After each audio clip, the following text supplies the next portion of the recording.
안녕하세요. 승리하는 산 가족 여러분. 오늘의 말씀은 요엘서 3장 14절에서 17절 말씀입니다. 제목은 최후의 심판과 승리입니다.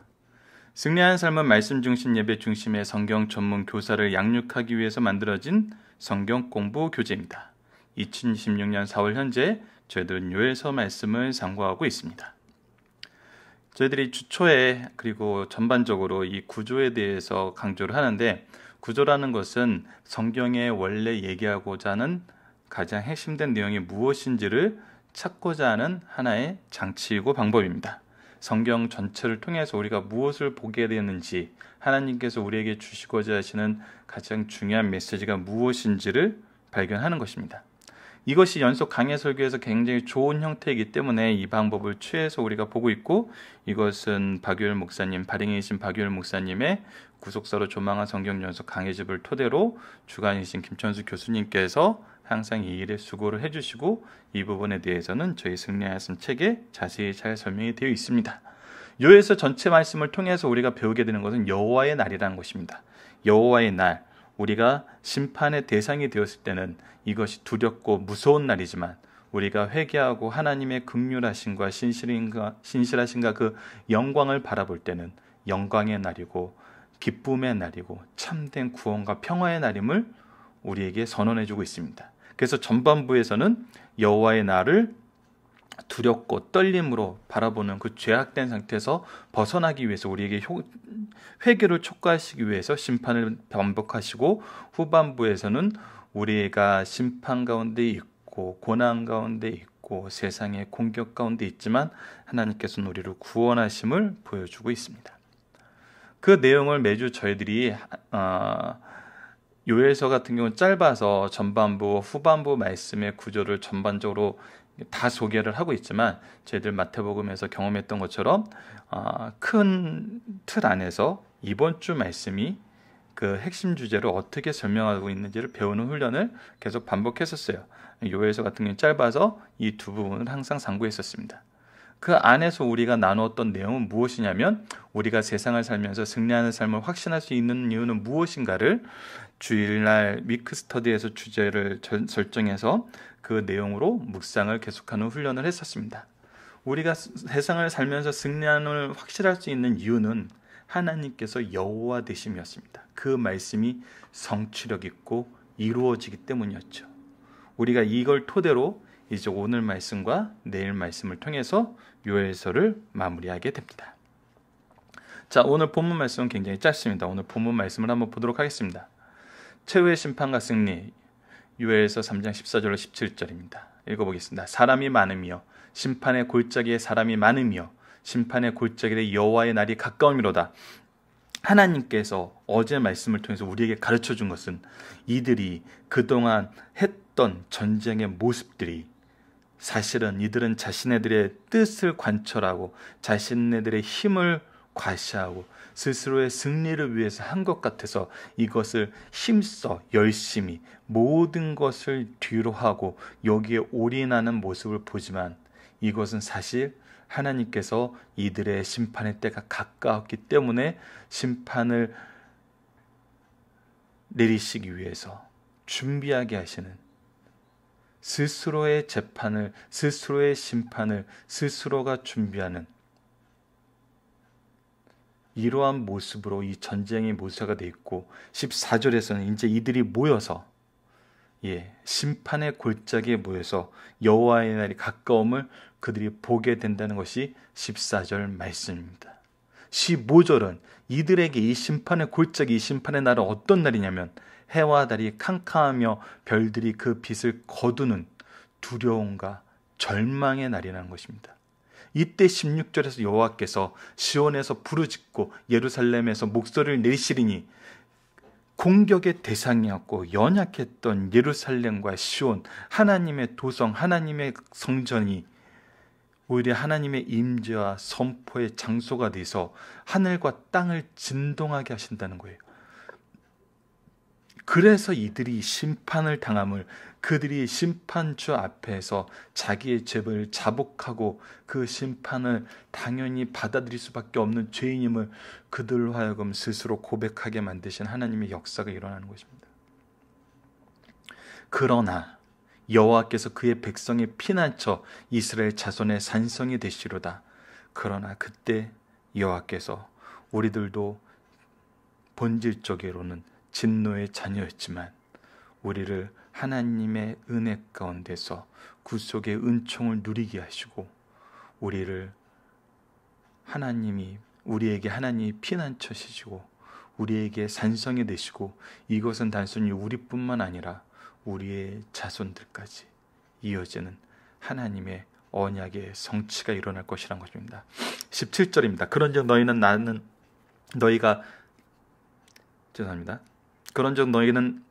나는 내 성상 시온에 사는 너희 하나님 여호와인 줄 알 것이라. 예루살렘이 거룩하리니 다시 이방 사람이 그 가운데로 통행하지 못하리로다.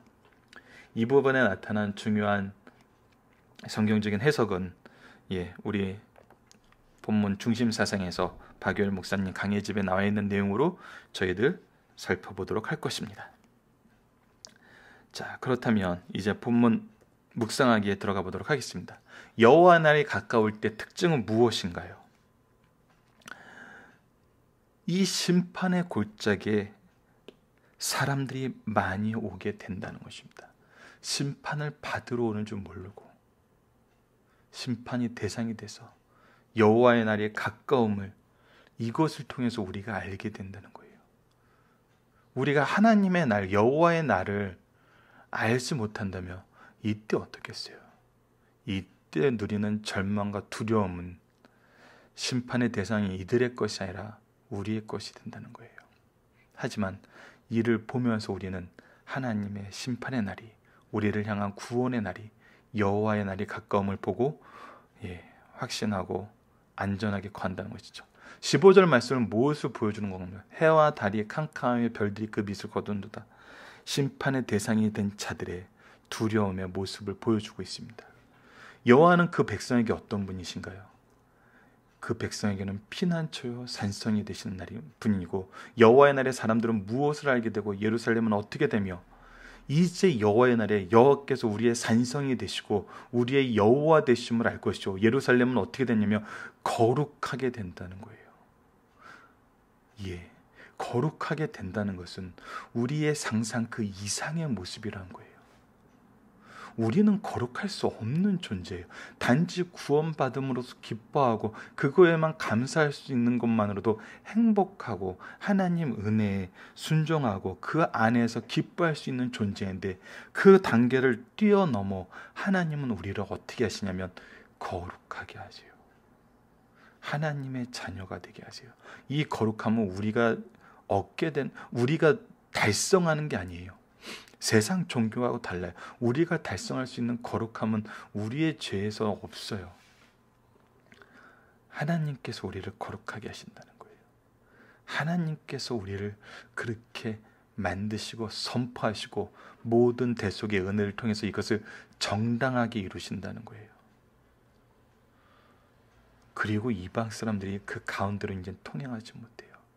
그들의 마음대로 우리를 대하지 못해요. 그들의 뜻이 이루어지는 것이 아니라 오직 하나님만 뜻만 이루어지는 하나님 백성의 모습을 우리에게 보여주고 있습니다. 중심사상을 보도록 하겠습니다. 여호와의 날은 성도들에게 소망이 성취되는 영광의 날이요 죄인들에게는 그들의 기대가 무너져 심판받는 날이라는 것입니다. 요에서의 핵심은 여호와의 날이라면 이 세상의 자녀와 하나님의 자녀에게 너무나 다른 날임을 우리가 알 수 있어요. 즉 악인들에게는 두려운 날이 될 것이요 의인에게는 기쁘고 영광스러운 날이 될 것이라는 거예요. 특히 의인에게 여호와의 날은 지금까지 가졌던 소망이 충족되며 행복이 확증되고 거룩함이 완성되는 날이며 더 나아가 택함받은 이스라엘이 구원의 하나님을 참으로 알게 되는 날이에요. 이것이 우리가 여호와의 날 얻게 되는 모습이에요. 소망이 충족되고 행복이 확증되고 거룩함이 완성돼요. 우리는 이 일을 할 수가 없어요. 근데 우리로 이렇게 하시는 하나님의 은혜 가운데 있게 되는 거예요. 여기서 안다는 것은 하나님께서 성상 시온에서 그 백성과 함께 계시기 때문이란 거예요. 하나님의 임재가 우리에게 드러나요. 이와 같이 하나님의 백성들에게 여호와의 날은 궁극적인 구원의 영광이 성취됨을 우리에게 가르쳐주고 있습니다. 두 번째는 여호와는 그의 백성의 소망이 되시며 힘이 되신다는 겁니다. 악한 자들이 심판받아 공포와 두려움 속에 있을 때 하나님은 자기 백성에게 피난처가 되시고 산성이 되신다는 겁니다. 시온과 예루살렘은 새 예루살렘을 의미하며 주님 재림 전까지는 교회가 이 역사를 감당하게 된다는 거예요. 그들은 하나님을 필요로 하며 그를 믿고 안심한다. 또한 의로운 여호와는 그 백성의 힘이 되신다는 겁니다. 스스로 미약함을 느낄 때 힘을 북돋아 주시고 대적들과 싸울 때 힘이 되어 종국에 가서는 승리하게 하시는 여호와로 우리가 경험하게 됩니다. 세 번째, 여호와께서 거하시는 거룩한 처소에서 함께 살게 된다는 것입니다. 이것이 아까 우리가 17장 말씀에 대한 본문 주의 중요한 부분입니다. 이 말씀은 오순절 성령 강림을 세워줄 교회와 내일의 무궁한 안식 세계를 동시에 보여주고 있어요. 첫째, 그 성읍, 교회, 성도는 놀라운 영광이 있게 돼요. 그것은 하나님의 임시 거처였으나 동시에 영원한 처소가 된다는 거예요. 우리 몸과 교회는 하나님이 걸어오시는 거룩한 전이에요.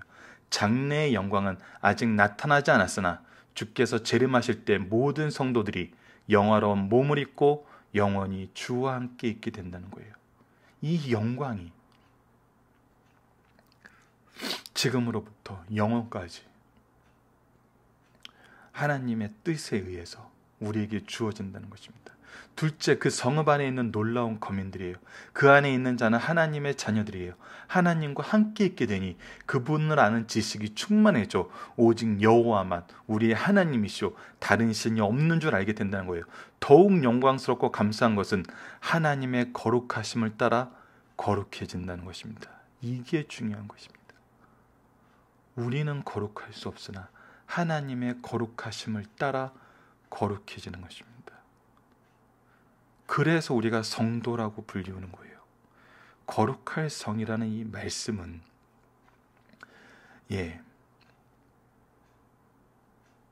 누구도 스스로 얻을 수 없어요. 인간이 정할 수 없어요. 오직 하나님만이 주시는 거고 이것을 믿는 모든 성도에게 허락했다는 겁니다. 빌립보서 3장 21절입니다. 그는 만물을 자기에게 복종하게 하실 수 있는 자의 역사로 우리의 낮은 몸을 자기 영광의 몸의 형체와 같이 변하게 하시리라. 빌립보서 3장 21절 말씀입니다. 세 번째, 그 성읍 안에 있는 영원한 안전이에요. 거룩한 곳에 다시 이방 사람들이 그 가운데로 통행하지 못합니다. 주님이 계신 곳에는 두려워할 원수도 없고 우리를 더럽힐 그 어떤 것도 없어요. 또한 우리를 타락하게 할 그 무엇도 없어요. 지상교회와 성도는 불안전하고 위험이 따르나 구원의 보상은 확실하며 지상교회를 음부의 권세가 결코 주장할 수 없습니다. 하나님의 교회는 하나님의 주권에 의해서 하나님이 다스리는 곳이요 이곳에 어떤 음부의 권세도 들어올 수 없음을 분명히 예수님께서 선언하시고 이루어주고 계시는 겁니다. 살펴보기 정답은 여러분 카페를 통해서 확인해 주시고요. 적용하기 묻니다. 심판의 때 주님은 어디에서 우리와 함께 계시나요? 그 도성 거룩한 곳에서 예루살렘에서 지금 현재 우리의 교회에서 가정에서 우리와 함께 해주시기로 하시고 약속하셨습니다. 이거는 신구약 의미를 우리가 같이 잘 적용하면 굉장히 좋습니다. 솔로몬의 기도를 통해서 우리가 무엇을 깨달으면 하나님은 어디나 계세요. 그러나 약속해 준 것이 무엇이냐면 성전에서 기도할 때 들으실 것을 약속하셨어요. 우리 교회와 가정 또 우리의 몸은 하나님의 성전이에요. 하나님은 어디에나 계셔요. 그런데 하나님께서 이 말씀을 통해서 무엇을 선언해 주시냐면 하나님의 통치와 승리가 우리의 교회에서 가정에서 우리 개개인이 성전된 우리를 통해서 하나님께서 이루신다고 약속하시는 거예요. 그래서 우리의 교회와 가정과 우리가 하나님의 거룩한 제사를 드리는 그 산 제물로서 사는 것, 이것이 굉장히 중요한 것입니다. 이곳이 하나님의 통치와 하나님의 교제가 약속된 곳이라는 거예요. 어디에나 계시지만 하나님께서는 구별됨을 신구약 전체를 통해서 분명하게 말씀해 주세요. 그래서 이 구별된 곳이, 약속된 곳이 무엇이냐면 신적 기관이라고 말하는 교회와 가정이라는 것입니다. 그래서 교회와 가정이 말씀 중심, 예배 중심, 즉 하나님 통치, 하나님 뜻 중심으로 가야 되는 것이 본래의 모습이라는 거예요. 두 번째를 봅시다. 우리의 신앙이 교회와 가정 중심이 되어야 하는 이유를 본문 말씀과 연관해서 생각해 봅시다. 바로 이 일이거든요. 하나님의 약속, 그곳에서 통치하시고 그곳에서 선언하시고 그곳에서 우리로 하여금 보게 하신다는 거예요. 볼 수 있다는 거예요.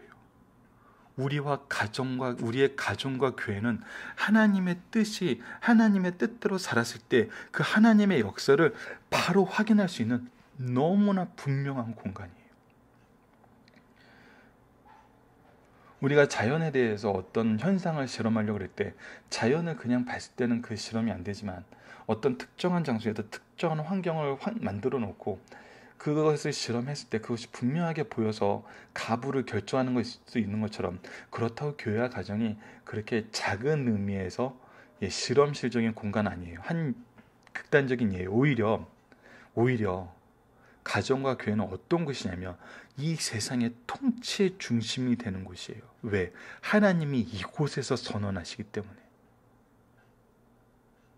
하나님의 통치는 이곳에서 선언하시고 있기 때문에. 하나님이 계신 곳이 바로 왕국이고 통치의 중심인 곳이잖아요. 그래서 신적 기관이 세상 어떤 기관보다 상위에 있게 된다는 것이 바로 하나님의 질서 안에서 우리가 선언되고 경험하는 거예요. 세상은 청와대가, 국회가 가장 상위 기관이라 이곳이 잘 되고 이곳에서 바르게 돼야지 세상 통치가 온전하게 이루어진다면, 하나님의 나라, 하나님의 통치는 바로 가정과 교회가 청와대나 국회보다 더 높은 상위 기관이라는 거예요. 하나님의 통치가 이루어지는 곳이라는 거예요. 선언되는 곳이라는 거예요. 그래서 우리의 교회와 가정의 모습은 어때야 되냐면 바로 하나님의 통치의 모습, 하나님 나라의 모습, 하나님의 뜻의 모습이 온전히 이루어져야 된다는 것입니다. 그것이 말씀 중심, 예배 중심으로 승리하는 삶을 통해서 우리가 말씀을 연속 강해 설교를 통해서 구조를 통해서 본뜻을 찾아가는 훈련을 하면서 그 본뜻을 적용하는 훈련을 하는 이유예요. 이것을 우리가 자녀들에게 가르쳐주기 위해서 이렇게 열심히, 우리 제자들에게 바로 가르쳐주기 위해서 이렇게 수고를 아끼지 않고 말씀과 함께하는 삶을 사는 것입니다. 이것이 선한 청지기에게 주어진 가장 큰 은혜죠. 능력이고. 자, 말씀을 기초로 기도하기를 통해서 마치겠습니다. 하나님, 우리의 가정과 교회가 하나님의 임재가 함께하는 하나님의 산성이 되게 하여 주시고, 우리로 그 안에서 두려움과 시기와 질투와 경쟁이 없이 오직 하나님을 향한, 그리스도를 향한 하나됨이 있게 하여 주소서. 예수님 이름으로 기도드립니다. 아멘.